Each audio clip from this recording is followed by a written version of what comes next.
brought to you by KR Mangalam University. We provide you the platform to turn your dreams into reality. Give wings to your aspirations with KR Mangalam University. नमस्कार दोस्तों, crime तक में आप सबका स्वागत है। मैं हूं सुप्रतिम बैनर्जी। कल मैं आप लोगों के सामने हाजिर नहीं हो सका था। दफ्तर में मेरी जो कलीग है मनीषा, वो किसी काम से बाहर गई हुई थी शूट पर, तो मुझ पर कुछ वर्कलोड ज़्यादा था तो हाजिर नहीं हो पाया। लेकिन आज मैं उसको कंपनसेट करने की कोशिश करूँगा। मैंने ये तय किया है कि आज आप लोगों को बैक टू बैक दो क्राइम की बहुत ही इंटरेस्टिंग, बहुत ही शॉकिंग स्टोरीज़ मैं आप लोगों को सुनाऊंगा। तो पहली कहानी उत्तर प्रदेश से है। उत्तर प्रदेश के दो ज़िलों के बीच की ये कहानी है। एक महिला जो गोरखपुर में रहती है, वो आज से कोई 15 दिन पहले अपने मोबाइल फ़ोन पर कुछ सर्फ कर रही थी, कुछ देख रही थी। मोबाइल फ़ोन देखते हुए अचानक उसकी नज़र जो है एक ऐसे साइट पर गई जो साइट एडल्ट साइट है, यानी उस साइट पे कुछ ऑब्सीन या फिर ऑब्जेक्शनेबल वीडियोस, पोर्न वीडियोस जिसे कहते हैं, वो अपलोड होती है। तो महिला ने आउट ऑफ क्यूरियसिटी उस साइट को खोला और उसे सर्फ करने लगी, देखने लगी। देखते हुए उसकी निगाहों के सामने उसके मोबाइल फ़ोन पर उसे जो कुछ नज़र आया, उसके बाद उसके पैरों तले ज़मीन खिसक गई। उसने कभी ख्वाबों में भी नहीं सोचा था कि वो कुछ ऐसा भी देख सकती है, और वो भी इतने वियर्ड किस्म के एक वेबसाइट में, मतलब इतने अजीबो-गरीब, जिसे आमतौर पर सोशल एक्सेप्टेंस शायद उतना नहीं है और होना भी नहीं चाहिए। तो उस वेबसाइट में उसे कुछ अजीब सी चीज़ नज़र आई। ये अजीब सी चीज़ क्या थी? बेसिकली उसने ये देखा कि एक ऐसा वीडियो जिसमें एक ट्रांसजेंडर शख्स कुछ दूसरे लड़कों के साथ क्लोज आने की कोशिश कर रहा है, या फिर उनके साथ वो रिलेशन बनाने की कोशिश कर रहा है। इस तरह का एक वीडियो था। लेकिन उस महिला के लिए हैरानी की बात ये थी कि ये जो ट्रांसजेंडर आदमी था, या ट्रांसजेंडर लड़की भी कह लें या जो कह लें, मतलब जो किन्नर थी, वो कुछ जाना पहचाना सा लग रहा था। महिला ने आउट ऑफ क्यूरियसिटी उसको और गौर से देखा कि ये कौन है, और बहुत नोन लग रही है। सडनली उसके दिमाग में स्ट्राइक हुआ कि अरे, ये तो मेरा हस्बैंड है। असल में वो महिला गोरखपुर में रहती थी और उसके हस्बैंड एक डॉक्टर हैं जो संत कबीर नगर ज़िले में रहते हैं, और वहाँ जेल के साथ वो एसोसिएटेड हैं, और वहीं जेल के डॉक्टर के तौर पर वो पोस्टेड हैं, वहीं काम करते हैं संत कबीर नगर ज़िले में। तो जब उसने देखा कि वीडियो में जो ट्रांसजेंडर नज़र आ रही है वो बेसिकली मेरा पति लग रहा है, तो फिर उसे बड़ी हैरानी हुई। वो पूरी तरह नहीं पहचान पा रही थी, क्योंकि वीडियो बनाने वाले उस शख्स ने, या उस महिला ने, या उस ट्रांसजेंडर ने, जो भी कहे, मतलब उसके लिए जो भी वर्ड हो, आप ट्रांसजेंडर ही बोलूँगा फर्दर यहाँ से, उस ट्रांसजेंडर ने अपने चेहरे पर मास्क लगा रखा था, और उसका जो पहनावा था वो पूरी तरह लड़कियों का था, और उसने इस तरह से मेकअप कर रखा था जो बड़ा ही भड़काऊ किस्म का था, और कुछ ऐसा था जिसे अच्छा नहीं कहा जा सकता। तो इस महिला ने जब अपने पति को इस हाल में देखा तो उसे बड़ी हैरानी हुई, वो चौंक गई, वो दुखी भी हुई बहुत ज़्यादा। कोई भी महिला होगी तो दुखी होगी। उसके बाद उसका दिल ये कह रहा था कि शायद उसे धोखा हो रहा है, ये तस्वीरें उसके पति की नहीं है, ये वीडियो उसके पति की नहीं है, कोई और है। तो इसलिए उसने उस वीडियो की और बारीकी से पड़ताल की।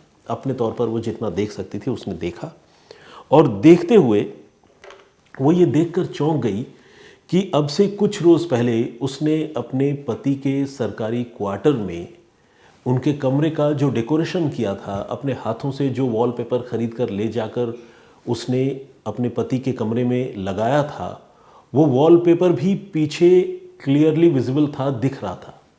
यहाँ तक कि कमरे का कोना कोना ठीक वैसा ही था जैसा वो छोड़कर आई थी। अब उसके मन में शक शुबा की कोई गुंजाइश नहीं थी, क्योंकि वो कंफर्म हो गई कि ये जो तस्वीरें या वीडियो है वो मेरे पति की ही है, और मेरा पति ही इस तरह की अजीबोगरीब हरकत ट्रांसजेंडर बनकर कर रहा है। पीछे का बैकड्रॉप और कमरे में जो फूलदान और तमाम चीज़ें थी वो महिला खुद रख कर आई थी। तो महिला को तुरंत, पहले तो उसने पति को ही पहचाना, लेकिन चूंकि चेहरा क्लियरली विजिबल नहीं था और वो ख्वाबों में भी नहीं सोच सकती थी, तो पहले उसे तसल्ली करने में और यकीन करने में दिक्कत हुई। लेकिन जब उसने देखा कि घर की दरो दीवार भी वही है जो खुद उसने अपने हाथों से सजाई है, तो फिर उसे बहुत ही झटका लगा। इसके बाद वो जो है बहुत गुस्से में थी और उसे समझ में नहीं आ रहा था कि वो अपने पति का जब सामना होगा तो उससे कैसे कन्फ्रंट करेगी। कुछ दिनों के बाद उसका पति, जो संत कबीरनगर ज़िले के खलीलाबाद इलाके में पोस्टेड है एज अ डॉक्टर, वो अपने घर गोरखपुर आया। और जब गोरखपुर आया तो इस महिला ने अपने पति को कन्फ्रंट किया और वीडियो दिखाते हुए बोला कि ये क्या है, तुम पागल हो गए हो, तुम्हारा बच्चा है, पूरा भरा पूरा परिवार है, तुम इस तरह की हरकत कर रहे हो। ये बात सुनकर पति जो है उसने बहुत नेगेटिवली रिएक्ट किया। वो बहुत गुस्से में आ गया और उसने सीधे पहले बहस शुरू की और उसके बाद फिर उसने अपने पत्नी की कथित तौर पर पिटाई कर दी। अब ये तो चोरी ऊपर से सीनाजोरी वाली बात हो गई। पत्नी को पहले ही बहुत मेंटल सेटबैक था, ऊपर से पति ने जब पीट दिया तो उसे और बुरा लगा। इसके बाद उसने अपने पिता और भाइयों को, उसके 2 भाई हैं, दोनों भाइयों को इसके बारे में बताया।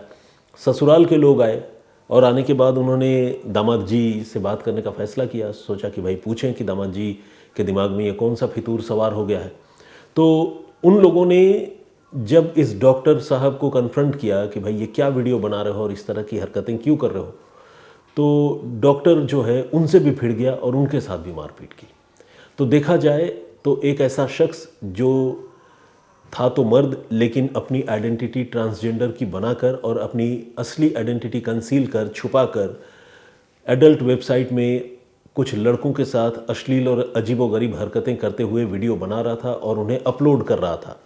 और उसका विरोध करने पर वो अपने ससुराल वालों से भिड़ रहा था, उनसे मारपीट कर रहा था।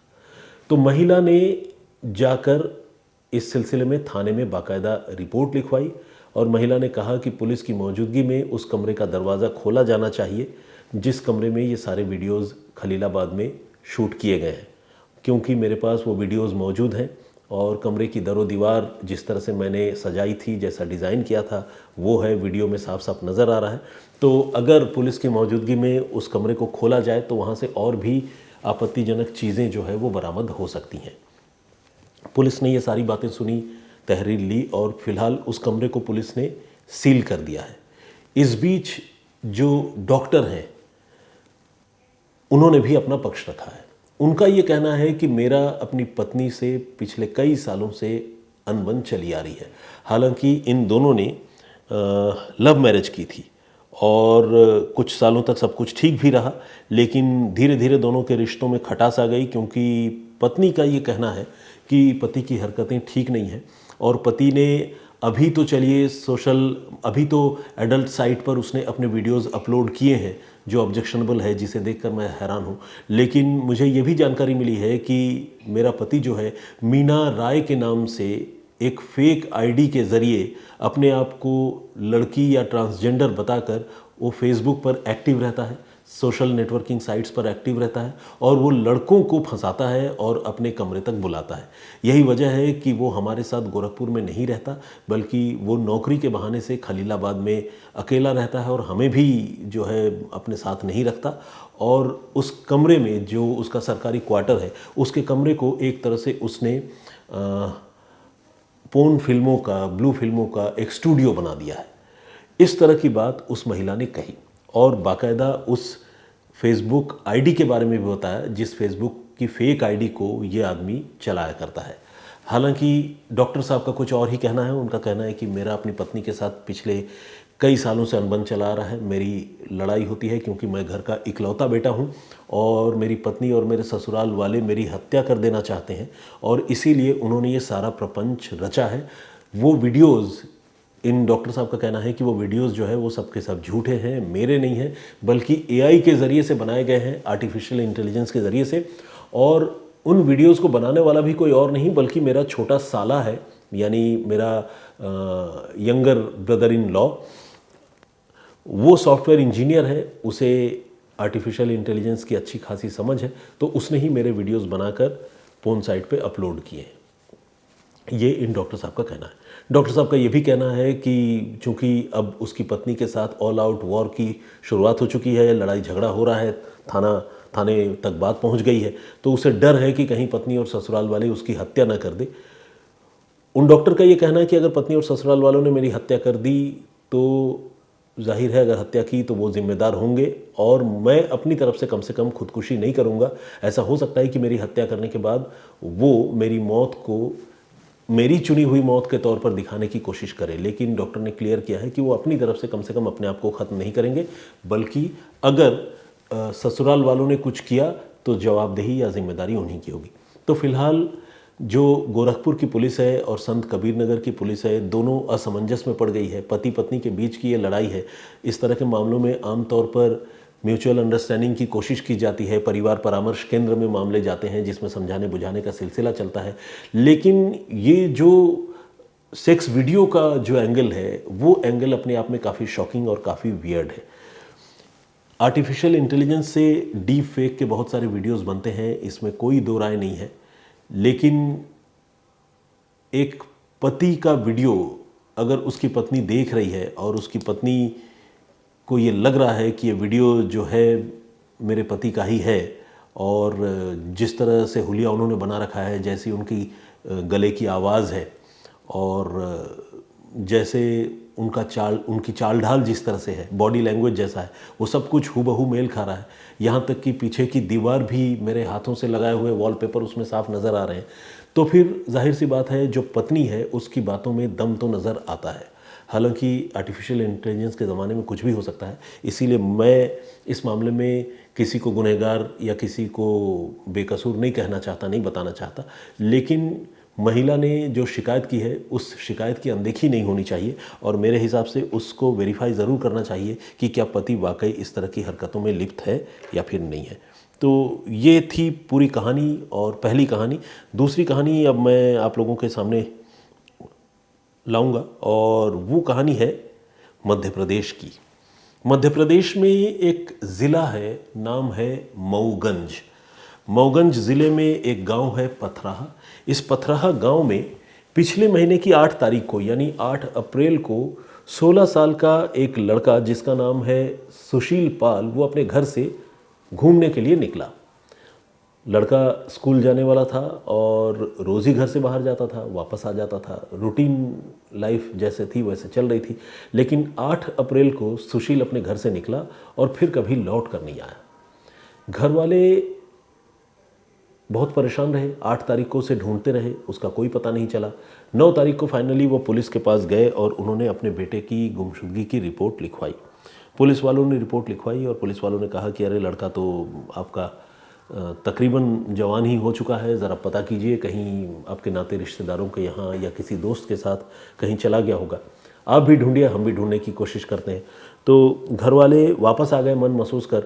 उन्हें लगा कि पुलिस वाले अगर थोड़ा और इंटरेस्ट लेते तो बढ़िया होता, लेकिन यहाँ पुलिस हमें ही ढूंढने के लिए बोल रही है। तो इस तरह के केसेस अक्सर होते हैं, क्योंकि पुलिस जो है इस एज ग्रुप के लड़के लड़कियों के गायब होने पर आमतौर पर उसे एलोपमेंट का मामला मानकर चलती है। कई बार लड़के लड़कियां आपस में दोस्ती करते हैं, फरार भी हो जाते हैं, घूमने भी चले जाते हैं, फिर वापस भी आते हैं। तो पुलिस जो है उतना सीरियस नहीं होती आमतौर पर जितना छोटे बच्चों के गायब हो जाने पर होती है, क्योंकि छोटे बच्चों की गुमशुदगी जो है वो गंभीर अपराध की श्रेणी में आता है और वो किडनैपिंग का मामला होता है। लेकिन यहाँ ये लड़का गायब हुआ था और ऐसा लग रहा था कि शायद खुद ही कहीं गया है। तो खैर घर वाले इंतज़ार करते रहे, लेकिन सुशील का कुछ भी पता नहीं चला। तकरीबन महीने भर का वक्त गुजर गया और 9 मई को वहीं मऊगंज ज़िले में एक वाटरफॉल है जिसका नाम है बहुती झरना। उस बहुती झरने में 9 मई को एक कंकाल पर लोगों की नज़र पड़ी जो उस झरने के आसपास घूमने फिरने के लिए गए थे। उन्होंने जब वो कंकाल देखा तो समझ गए कि वो मानव कंकाल ही है, और इसके बाद लोगों ने पुलिस को इत्तला दी और जो मऊगंज की पुलिस है वो बहुती झरने के पास पहुंची और पहुंचकर उन्होंने देखा कि वाकई एक ह्यूमन स्केलेटन पड़ा हुआ है, और स्केलेटन के साथ कुछ जो दूसरे सॉफ्ट टिश्यूज़ और स्किन वगैरह ऐसी चीज़ें भी उसमें मौजूद थीं जिन्हें देखकर ये लगता था कि ये स्केलेटन कोई बहुत सालों पुराना नहीं है, बल्कि हाल ही के कुछ महीने या दिनों की बात होगी जब इस शख्स की यहाँ मौत हुई होगी। तो पुलिस ने उस स्केलेटल रिमेन्स को रिकवर किया, बरामद किया और उसे पोस्टमार्टम के लिए भिजवाया। साथ ही आसपास के इलाके में जितने भी लोग गायब थे, गुमशुदा थे, उनके साथ इस स्केलेटन वाले डेड बॉडी की मिलान करने की शुरुआत पुलिस ने की, क्योंकि पुलिस ये समझना चाह रही थी कि कहीं उसी इलाके से गुमशुदा किसी आदमी की लाश तो नहीं है। तो स्केलेटन को देखकर जैसा लग रहा था वो किसी यंग लड़के की लाश का ही हिस्सा लग रहा था।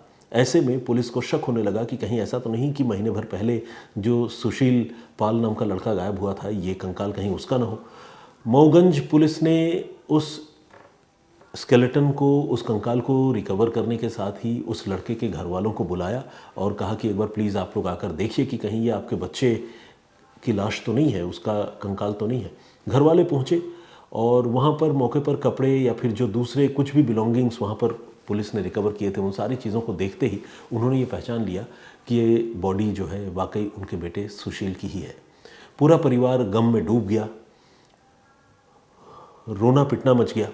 स्वाभाविक सी बात है, घर का जवान बेटा गायब हुआ था महीने भर पहले, घर वालों की उम्मीद धीरे धीरे टूट रही थी, कमज़ोर हो रही थी और अब तो एकाएक लाश मिलने के बाद पूरे परिवार पर गमों का पहाड़ टूट पड़ा। सारी उम्मीदें खत्म हो गई, क्योंकि अब जब बच्चा ज़िंदा ही नहीं है तो लौट कर क्या आएगा। पूरा परिवार बहुत दुखी हुआ और ये कन्फर्म हो गया कि इस लड़के की मौत हुई है। लेकिन ये कोई नेचुरल मौत थी ऐसा नहीं लग रहा था, क्योंकि जिस तरह से लाश सुनसान जंगली इलाके में फेंकी गई थी, कोई भी लड़का, कोई भी आदमी अकेला उस तरह के जंगल में घूमने के लिए तो नहीं जाएगा।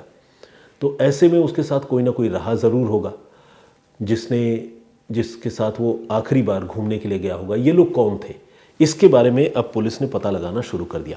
कायदे से देखा जाए तो पुलिस को यह तफ्तीश उसी वक्त करनी चाहिए थी जब ये लड़का गायब हुआ था, लेकिन जैसा कि मैंने आपको बताया कि तब पुलिस ने शायद इस मामले को हल्के में लिया।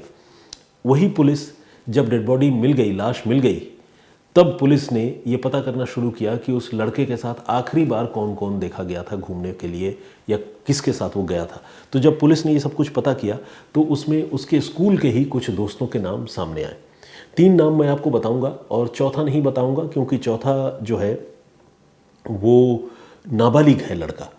तो सुशील पाल के साथ कुल 4 और लोग थे जो 8 अप्रैल को उसके साथ घूमने के लिए गए थे। इन 4 में से 3 लोग हैं शमशाद मोहम्मद, योगेश कुमार रावत और मौसम कौल।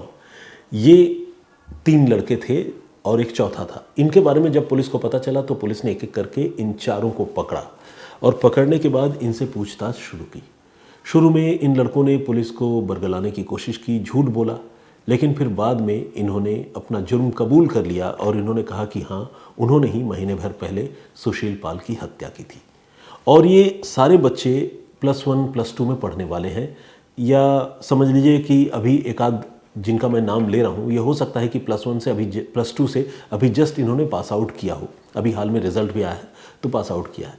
तो ये जो लड़के हैं, जिन 3 लोगों के मैंने नाम लिए, वो तीनों बालिग हैं, जबकि एक चौथा लड़का वो नाबालिग है।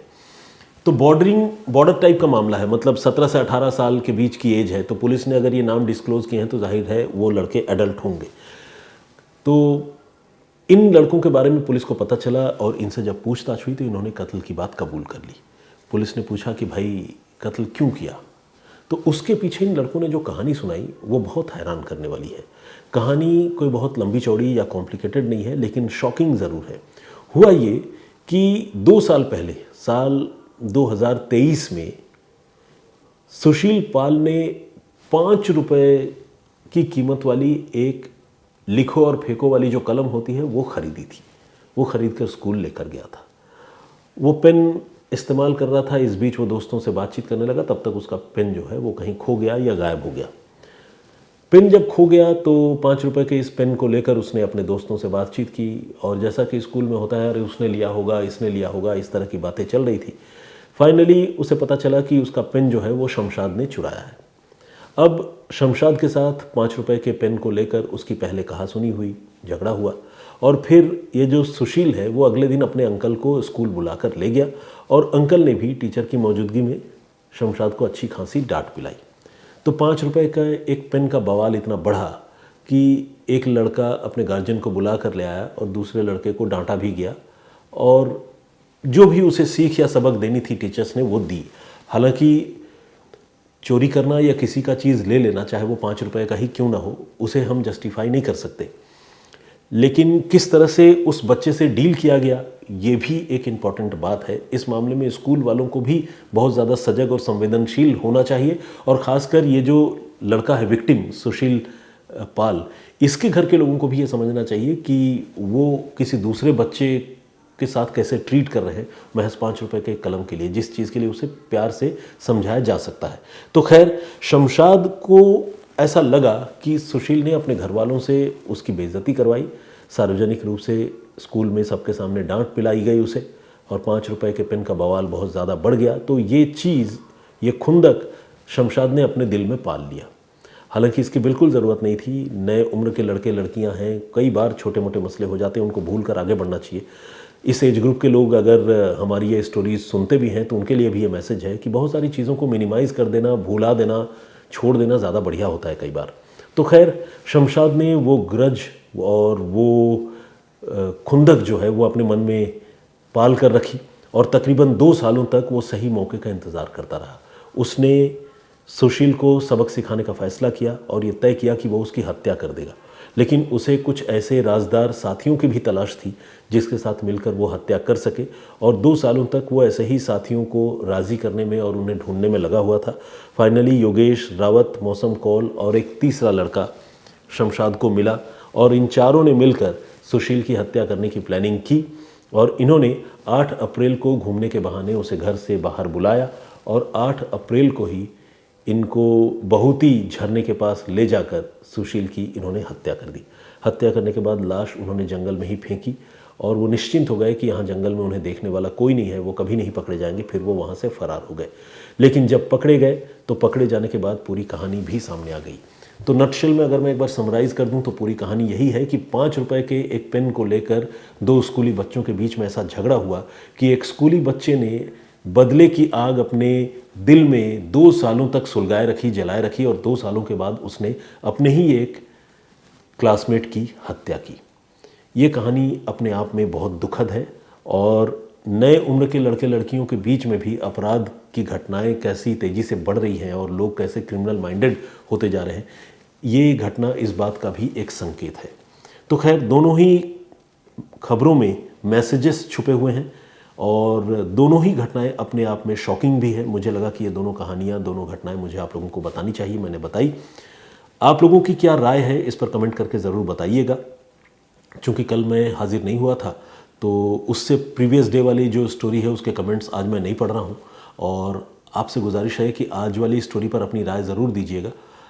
कल मैं जब आप लोगों के सामने हाजिर होऊंगा तो ज़रूर कमेंट्स भी पढ़ूंगा और आपके जो भी सवाल होंगे उनके जवाब देने की कोशिश करूंगा।